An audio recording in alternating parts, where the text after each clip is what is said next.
Hello दोस्तों, मैं आपका गाइड आपका दोस्त अनुराग पांडे और आप देख रहे हैं हमारे यूट्यूब चैनल। मध्यकालीन भारत का इतिहास चल रहा था। इसमें हम मुगल वंश के बारे में पढ़ रहे थे। मुगल वंश का संस्थापक हमने बताया था बाबर था। उसके बाद हुमायूं आया। हुमायूं के ही साथ में हमने शेर शाह सूरी के बारे में भी बताया था। तो शेर शाह सूरी अफगानी थे, ठीक है। तो शेर शाह सूरी के बारे में हमने बताया था कि इनके बचपन का नाम फरीद था और ये इनके पिता जो थे वो जौनपुर राज्य के सासाराम के जमींदार थे, ठीक है।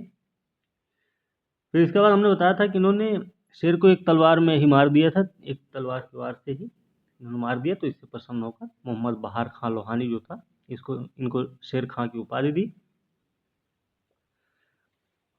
और अंत में हमने ये बताया कि इनके कुछ भू सुधार कार्यक्रम रहे, ठीक है। जैसे पट्टा कबूलियत जैसी प्रथा को इन्होंने शुरू किया। फिर भूमि की माप के लिए 32 अंक वाले सिकंदरी गज और सन की डंडी का भी प्रयोग किया। तो लास्ट पिछली वाली वीडियो को हमने इससे समाप्त किया था। आज की वीडियो में हम देखेंगे अकबर के बारे में। अकबर के बारे में पता है कि अकबर को महान कहा जाता है, ठीक है। अकबर महान, भारतीय इतिहास में एक अशोक महान और दूसरे अकबर महान, ठीक है। इनका टाइम पीरियड क्या है?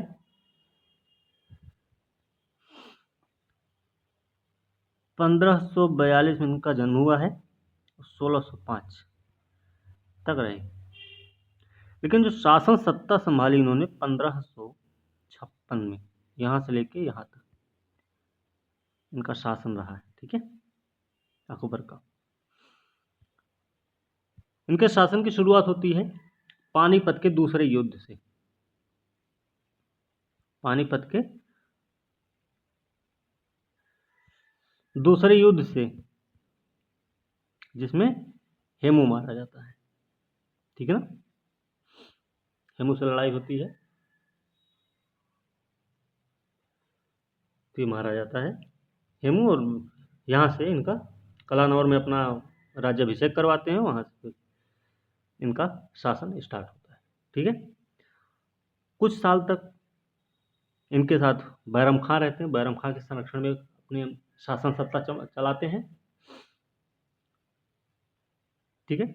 उनको खाने खाने की उपाधि भी दे दिए थे लोग। फिर अंत में उनको मक्का की यात्रा पर भेजे, जहाँ पे उनको मार दिया गया किसी बुंदेला सरदार के द्वारा, ठीक है।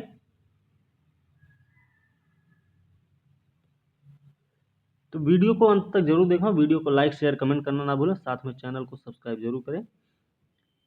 चलिए शुरू करते हैं आज का टॉपिक। अकबर का जन्म हुआ है 15 अक्टूबर 1542 को राणा वीर साल के महल में। राणा वीर साल अमरकोट के शासक थे।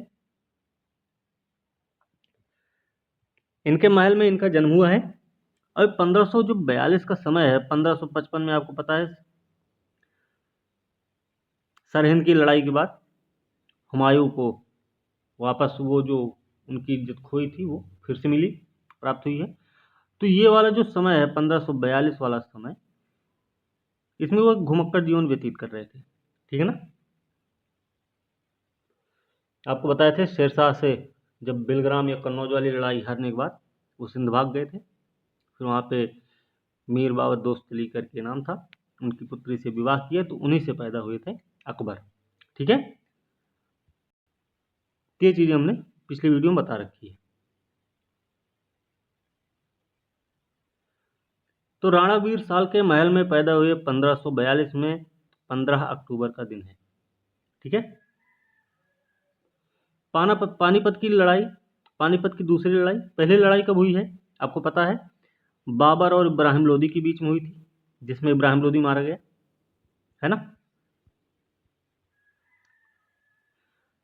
तो पानीपत की पहली लड़ाई से ही भारत में मुगल वंश की स्थापना होती है बाबर के द्वारा। और पानीपत की दूसरी लड़ाई से अकबर महान जैसे शासक का राज सिंहासन होता है। ठीक है,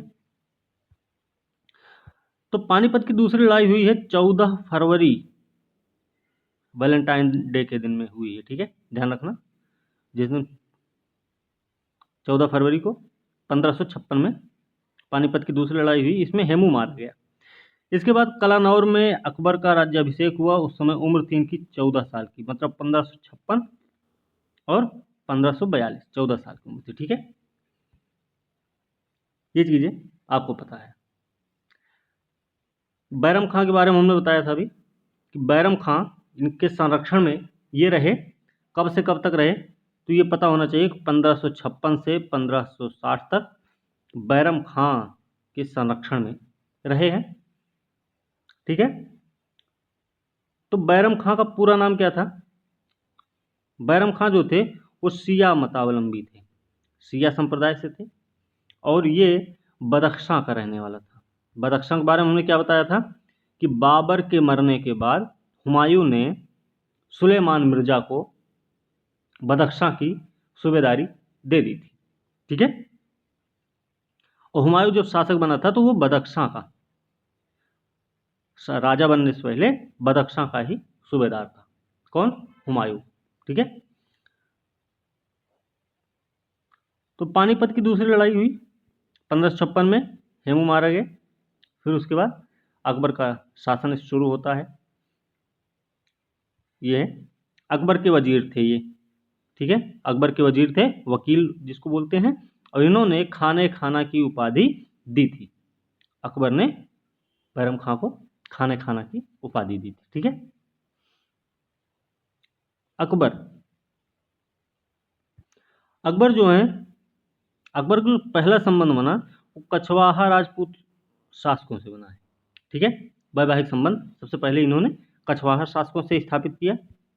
इसके बाद चिश्ती दरगाह की यात्रा के दौरान 1562 में बिहारी मल, जो भारमल थे, 1562 में जब ये चिश्ती दरगाह की यात्रा कर रहे थे, उसी समय बिहारी मल, जिनका नाम भारमल भी था, उन्होंने इनकी अधीनता स्वीकार की। और बाद में भारमल की ज्येष्ठ पुत्री, जो बड़ी पुत्री थी, हरखाबाई, जिनका नाम था जोधाबाई, जोधा अकबर मूवी में, तो जोधाबाई से इनका विवाह हुआ। तो जोधाबाई से ही सलीम, सलीम कौन? जहांगीर का नाम है। तो जहांगीर का जन्म होता है। जहांगीर का नाम जो सलीम है, ये शेख सलीम चिश्ती के नाम से रखा गया था। ठीक है, ध्यान रखना इसका। एक चीज ध्यान रखना, अकबर ने हरमदल को समाप्त किया था। हरमदल था, इसको 1562 में अकबर ने ही समाप्त किया। हरमदल, वहां पे कई सारी रानियां होती थी, है ना। ठीक है, चलिए। सूफी मत में आस्था जताते हुए चिश्तिया संप्रदाय को समर्थन दिया। किसने? अकबर ने चिश्तिया संप्रदाय का समर्थन किया इसने। और मोइनुद्दीन चिश्ती की दरगाह अजमेर के दर्शन हेतु हमेशा जाया करता था। गया था नहीं, जाया करता था अजमेर, जहां पे ये इनकी दरगाह, मोइनुद्दीन चिश्ती की दरगाह। ठीक है, इसकी उदार धार्मिक नीतियां रही हैं। उदार धार्मिक नीति कौन कौन सी है इनकी? दास प्रथा का अंत किया इन्होंने 1562 में, तीर्थ यात्रा कर 63 में समाप्त किया, जजिया कर 64 में समाप्त किया था इन्होंने। ठीक है, तो ये उदार धार्मिक नीति थी इनकी। साथ में कुछ सामाजिक सुधार भी किया इन्होंने, जैसे बाल विवाह समाप्त करने की कोशिश की, सती प्रथा रोकने का प्रयास किया इन्होंने, और एक पत्नी विवाह पर जोर दिया। और उसमें लेकिन एक चीज इन्होंने ये बोला कि पहली पत्नी अगर बंध्या है, ठीक है, अगर पहली पत्नी से कोई संतान नहीं हो रही तो आप दूसरी शादी कर सकते, नहीं तो एक ही शादी करनी। ठीक है, इस बात पर भी इन्होंने जोर दिया था। तो ध्यान रखना कि अंग्रेजों के आने से पहले बाल विवाह, सती प्रथा को रोकने का काम किसने किया था? तो आपको पता होना चाहिए कि अकबर ने किया था ऐसा काम।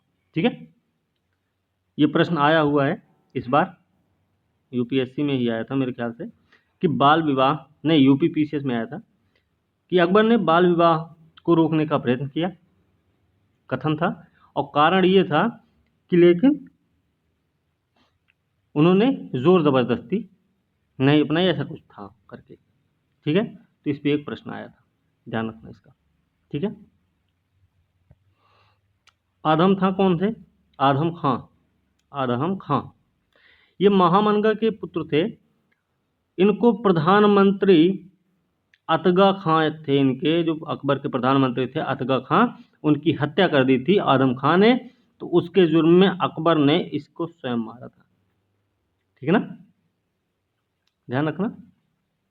इसके समय में गोंडवाना की योग्य शासिका दुर्गावती, ये प्रश्न पहले आ चुका है, तो ये ध्यान रखना कि अकबर के समय में गोंडवाना की जो शासिका थी वो कौन थी, तो आपको पता होना चाहिए कि रानी दुर्गावती थी।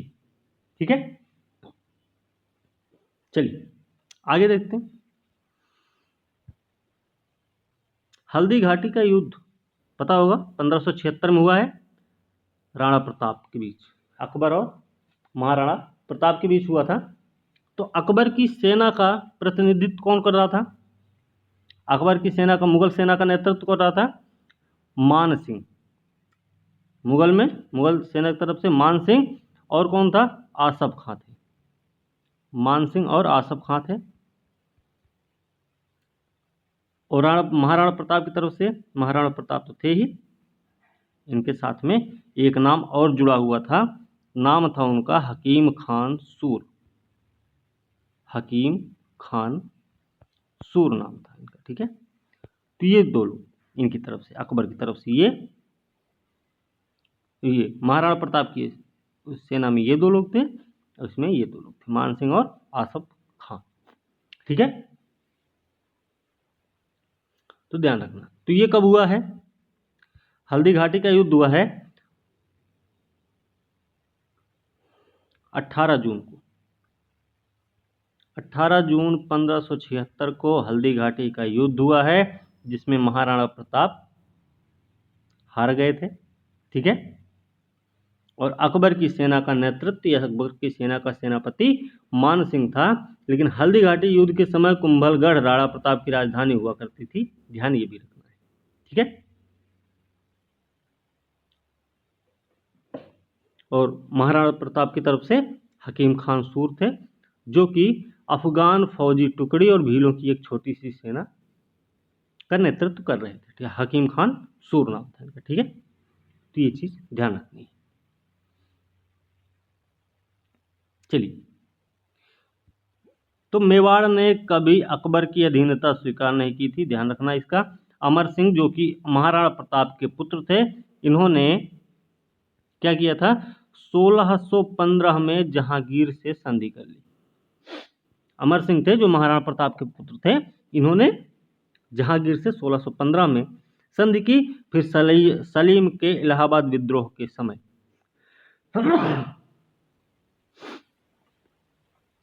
सलीम जब इलाहाबाद का विद्रोह किया था 1602 में, उस समय दक्षिण से आ रहे अबुल फजल की हत्या एक बुंदेला सरदार थे वीर सिंह देव ने की थी। तो ये प्रश्न आया हुआ है पहले भी कि अबुल फजल की हत्या किसने की थी? तो ओरछा के बुंदेला सरदार थे, नाम था उनका वीर सिंह देव, उन्होंने उनकी हत्या की थी सलीम के इशारे पर, जब सलीम ने 1602 में विद्रोह किया था इलाहाबाद का। ठीक है, हिंदू मुस्लिम समुदायों को एकता के सूत्र में बांधने का प्रयास अकबर ने किया था, ध्यान रखना है। तो मुगल शासन व्यवस्था को स्थापित करने का श्रेय अकबर को ही दिया जाता है। ऐसे प्रश्न आ सकते हैं। ये हमने क्या किया कि अकबर के बाद हमने ऐसे करके फिल लिख दिया। ठीक है, पॉइंट्स में ध्यान रखना। शासन प्रशासन व्यवस्था उत्तराधिकारियों के लिए आधार स्वरूप बनी। जो अकबर ने शासन प्रशासन व्यवस्था को स्थापित किया था, वही जो है उत्तराधिकारियों के लिए आधार बनी थी। ठीक है, साम्राज्य कहाँ तक था अकबर का? अकबर का साम्राज्य अफगानिस्तान, कश्मीर से लेकर गोदावरी के किनारे तक था। ठीक है, धर्मनिरपेक्ष शासक था ये अकबर।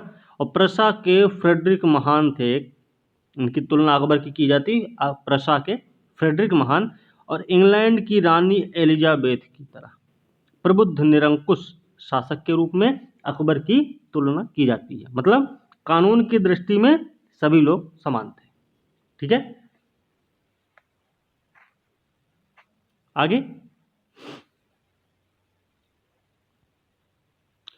पुनर्गठित केंद्रीय प्रशासन तंत्र में सैन्य विभाग का प्रमुख जो होता था, जो इन्होंने एक केंद्रीय प्रशासन तंत्र का पुनर्गठन किया, उसमें सैन्य विभाग का जो प्रमुख होता था उसको बोलते थे मीर बख्शी बोलते थे।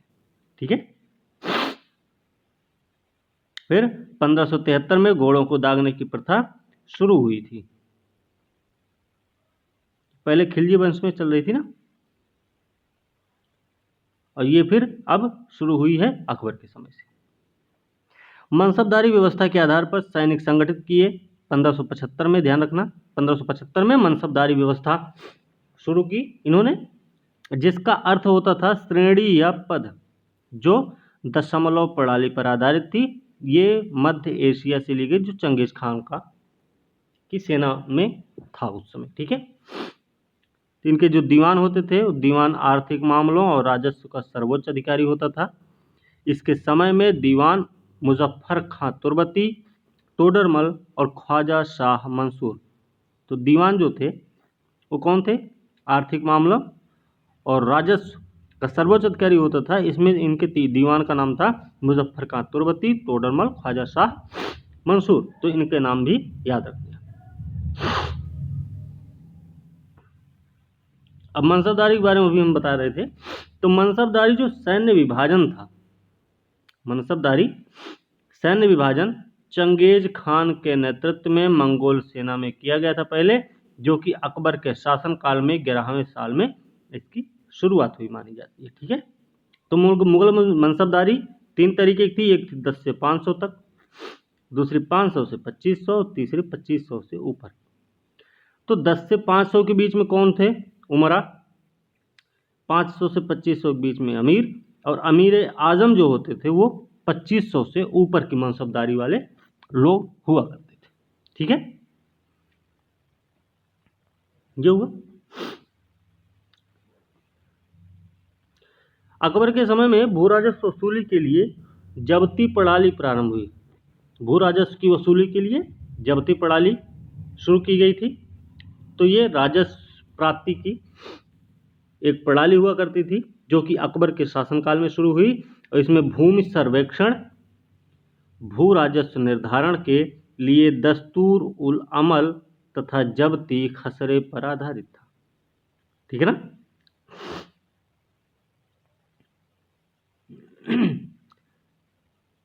टोडरमल, टोडरमल कौन थे? टोडरमल ने भू राजस्व के क्षेत्र में ख्याति अर्जित की थी, और टोडरमल जो कि खत्री जाति से थे, ये 1580 में दहसाला बंदोबस्त की शुरुआत की। दहसाला बंदोबस्त क्या था? दहसाला बंदोबस्त मतलब कि जमीन की जो पैमाइश हो रही है वो 10 साल, एक बार में 10 साल की हो जाती थी। उसके बाद उसी आधार पे उनसे कर वसूला जाता था। ठीक है। यही थी दहसाला पद्धति। किसकी? अकबर दीवान राजा टोडरमल, जो कि खत्री जात से 1580 में शुरू किए थे। ठीक है ना। अकबर ने अपने शासन के 24वें साल में, मतलब 1580 में, आइन ए दहसाला नामक व्यवस्था की शुरुआत की, जो टोडरमल बंदोबस्त था। नामक नई कर प्रणाली प्रारंभ की। इससे मुगलकालीन व्यवस्था का स्थायी स्वरूप प्राप्त हुआ था। ठीक है। फिर इसके वास्तविक प्रणेता टोडरमल थे। उस समय अर्थ मंत्री टोडरमल तथा सहायक थे ख्वाजा शाह मंसूर। इसके तहत उत्पादन और मूल्य का 10 वर्षों का आकलन होता था। 1/3 हिस्सा कर के रूप में वसूला जाता था। ठीक है। ये सारी चीजें हैं। अभी इसमें और भी है, आगे भी देख लेते हैं। इसमें एक वीडियो और बनानी पड़ेगी। ठीक है। जहांगीर के समकालीन थे मोहसिन फानी, नाम था इनका। मोहसिन फानी ने अपनी रचना दबिस्तान ए मजाहिब, किसकी रचना है ये? मोहसिन फानी की रचना है, जिसका नाम है दबिस्तान ए मजाहिब, में पहली बार दीन ए इलाही को एक स्वतंत्र धर्म के रूप में उल्लेखित किया था। ये प्रश्न आ चुका है पहले, ध्यान रखना कि जहांगीर के समकालीन थे मोहसिन फानी, जिनकी एक किताब थी दबिस्तान मज़ाहिब, उसमें इन्होंने दीन इलाही को एक स्वतंत्र धर्म के रूप में माना था। ठीक है,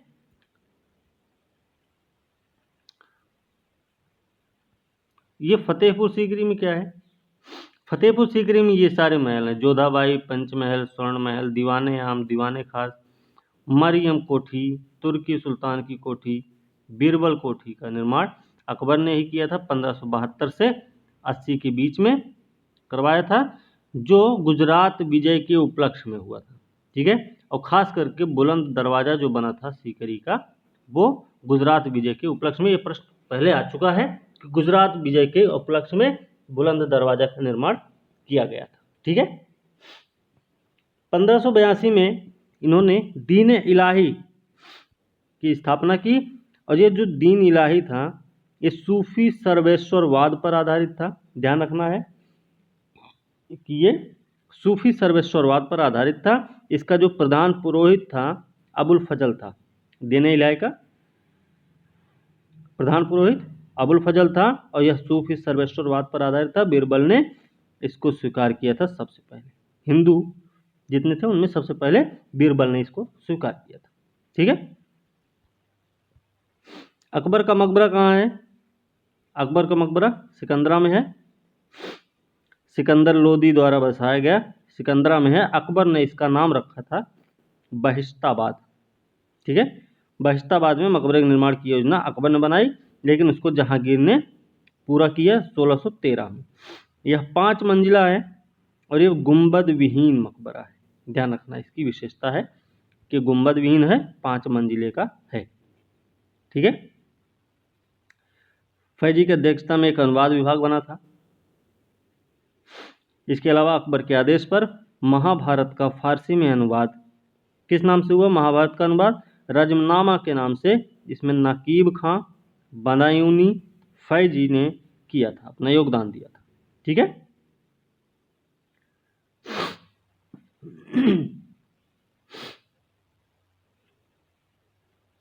एक चीज ध्यान रखना, प्रश्न ये भी हो सकता है कि गुजरात अभियान को किस इतिहासकार ने संसार के इतिहास का सबसे ज्यादा मतलब सर्वाधिक द्रुतगामी आक्रमण बताया है?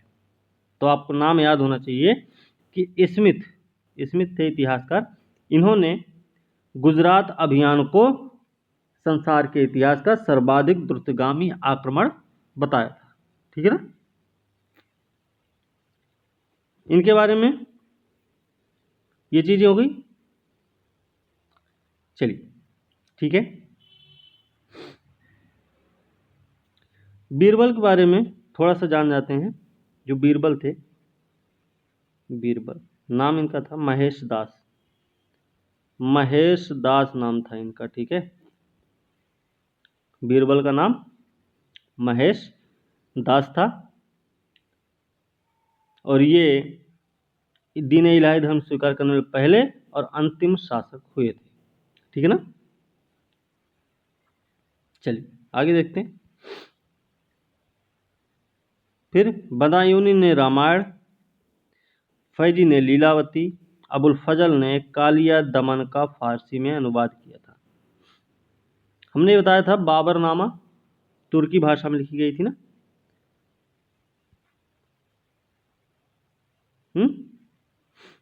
बाबरनामा तुर्की भाषा में लिखी गई थी, ये हमने आपको बताया था पहले। मोहम्मद हुसैन कौन थे? मोहम्मद हुसैन जो थे कश्मीर से संबंधित थे। अकबर ने इनको जरी की कलम की उपाधि दी थी, ये प्रश्न आ चुका है पहले। तो मोहम्मद हुसैन जो कि कश्मीर के रहने वाले थे, इनको अकबर ने जरी की कलम की उपाधि दी थी। एक है हरविजय सूरी, जो जैन विद्वान हैं, इनको जगत गुरु की उपाधि दी गई, ये प्रश्न आते रहते हैं। जिनचंद्र सूरी हैं, इनको युग प्रधान की उपाधि अकबर ने दी। तो जगत गुरु की उपाधि किसको दी? जैन विद्वान हरविजय सूरी को, और वो युग प्रधान की उपाधि जिनचंद्र सूरी को अकबर के द्वारा दी गई थी। ठीक है,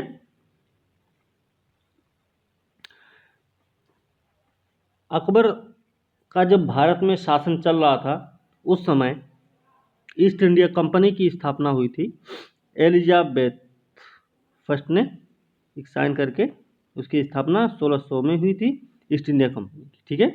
तो अकबर की समकालीन थी एलिजाबेथ फर्स्ट।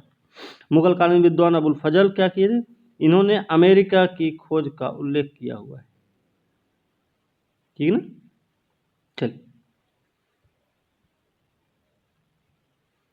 समस्त धार्मिक मामलों को अपने हाथ में लेने के लिए 1579 में अकबर ने महजरनामा क्या था कि समस्त धार्मिक मामलों को अपने हाथ में लेने के लिए 1575 में अकबर ने महजरनामा की घोषणा की, और जिसे शेख मुबारक कौन थे, अबुल फजल के पिता थे, इन्होंने तैयार किया था। मजहर को स्मिथ तथा हेग ने अचूक आज्ञा पत्र कहा था। मजहर को स्मिथ और हेग ने अचूक आज्ञा पत्र कहा। मजहर जारी करने के बाद अकबर ने क्या, सुल्तान आदिल, इमाम आदिल, सुल्तान आदिल और इमाम आदिल की उपाधि धारण की, ठीक है। तो मजहर जारी करने के बाद अकबर ने सुल्तान आदिल या इमाम आदिल की उपाधि धारण की। और ध्यान ये रखना कि अकबर बहुत उदार प्रवृत्ति का शासक था, ठीक है। ये कुछ चीजें थी इसमें। हमने बताया था इनके कुछ सुधार कामों के बारे में, जैसे दास प्रथा का अंत किया, हरमदल से मुक्ति पाई इन्होंने, तीर्थ यात्रा का समाप्त किया, जजिया का समाप्त किया, फिर फतेहपुर सीकरी की स्थापना हुई, ठीक है। और राजधानी आगरा से फतेहपुर ले गए। तो आगरा से जब राजधानी फतेहपुर गई तो वो समय था 1571, फतेहपुर सीकरी 1571 का, ठीक है। फिर इबादत खाने की स्थापना हुई, मजहर की घोषणा की इन्होंने 1579 में, दीन इलाही 1582 में, ठीक है। इलाही संबत कब चला, इलाही संबत कब चलाया गया था, 1583 में। मिलान करने के लिए आए तो आपके काम आएगा, ठीक है। इसके बाद राजधानी लाहौर बनी, जब राजधानी लाहौर बनी तो वो समय था 1585, मतलब अकबर का ही समय है ये सब, ठीक है। ये कुछ चीजें थी एक्स्ट्रा। बाकी अभी इस पे एक वीडियो और बनाएंगे, क्योंकि एक वीडियो में सब करेंगे तो वीडियो बहुत लंबी हो जाएगी, ठीक है ना। तो अगली वीडियो के साथ अब कल मिलेंगे। आज की वीडियो में बस इतना ही।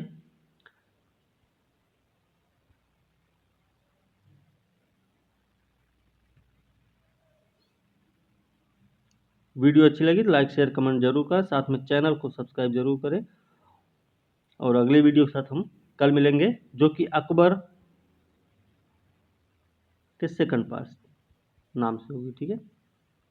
सेकंड पार्ट से संबंधित होगी वो, अकबर सेकंड भाग, दूसरा भाग, क्योंकि एक भाग में पूरा वीडियो नहीं आया, ठीक है। तो अगली वीडियो के साथ कल मिलेंगे, तब तक के लिए धन्यवाद।